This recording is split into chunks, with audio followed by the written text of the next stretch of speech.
I'm going to begin, Ricky, asking, I mean, David Brent is a really tragic character, and I think that you get this kind of loneliness and almost quite pathetic nature sometimes has built up some of the greatest comedic creations this country's ever had. Basil Fawlty, sort of Father Ted, Alan Partridge. Why do we, particularly Brits, love characters who fail? We love the underdog until they're not the underdog anymore. And I think we support them because we see ourselves in them, you know. It's a big difference between sort of US comedy and British comedy, you know. They're sort of more winners in America. And that reflects society, you know. People in America are told they can be the next president of the United States. We're told it won't happen to you. Don't try. And everything I've done is sort of about stifled ambition. You know, The Office was about that. But now there's this new culture, this fame culture, that allows ordinary people to be, or they think, to be famous overnight. And they don't sort of count the failures.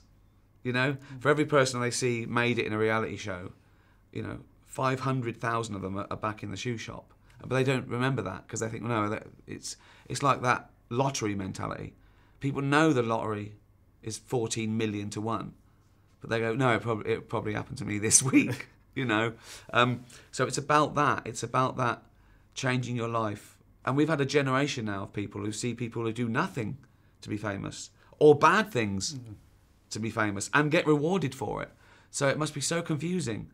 You know, they just think, well, I can do that. And they're sort of right, but they won't find happiness that way, I don't think. And that's Brent's mistake. He's mistaking popularity with respect. It's the sort of small victories for Brent. I mean, in the Christmas special, for example, he doesn't kind of get his job back. He doesn't get married at the end of anything. He just does a Frank Spencer impersonation, and people just chuckle, and that enough in itself is enough. Yeah. With a movie, did you have to kind of fight off kind of studio producer kind of pressure to ensure that it remained subtle and well within its means, and he wasn't playing Wembley by the end or anything like that? No, I've got final edit. I get my own way. But you're right. That's something I love. I like the ordinary being made extraordinary. You don't need to start with something spectacular, and you're right, they don't have to end up playing Wembley at the end.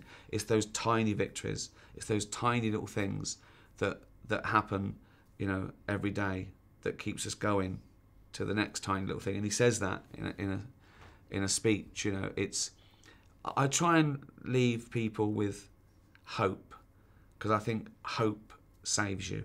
Hope gets you through everything, even if it's false hope. And when you play a character like Brent over kind of number of years, I mean, when you, particularly during the writing stage, do you find yourself just in sort of real life just thinking like Brent, or kind of? Yeah, you have to put yourself in his shoes and sort of be him, because particularly when you're writing for TV or the screen, because it's all about the performance, it's all about what you see on the screen.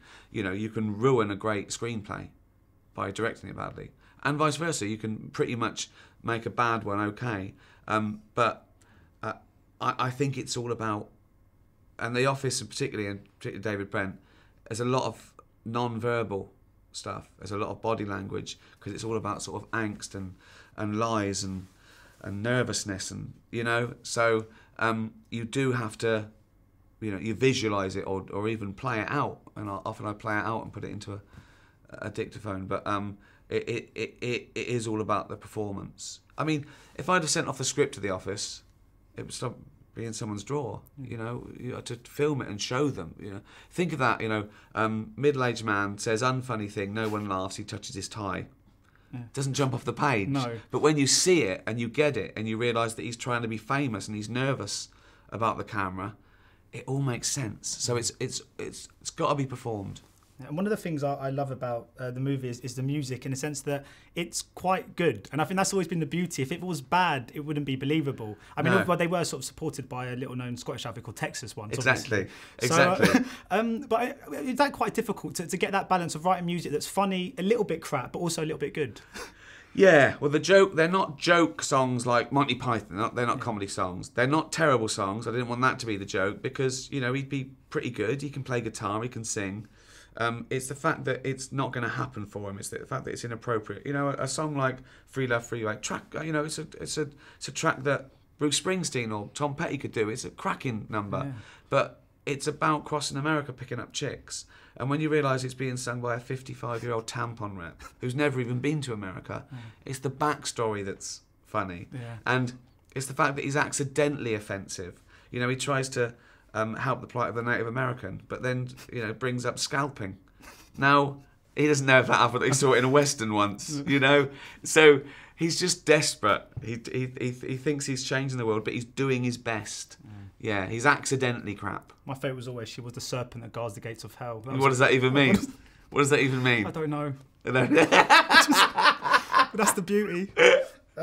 Brilliant. Well, that's all I've got time for. But thank you so much for your time. Cheers, man. Much appreciated. Pleasure. Ladies and gentlemen, you're watching Hey You Guys! Hey You Guys, huh? Hey, you guys. Is that from the Goonies? It is indeed, yes. Nice. Hey!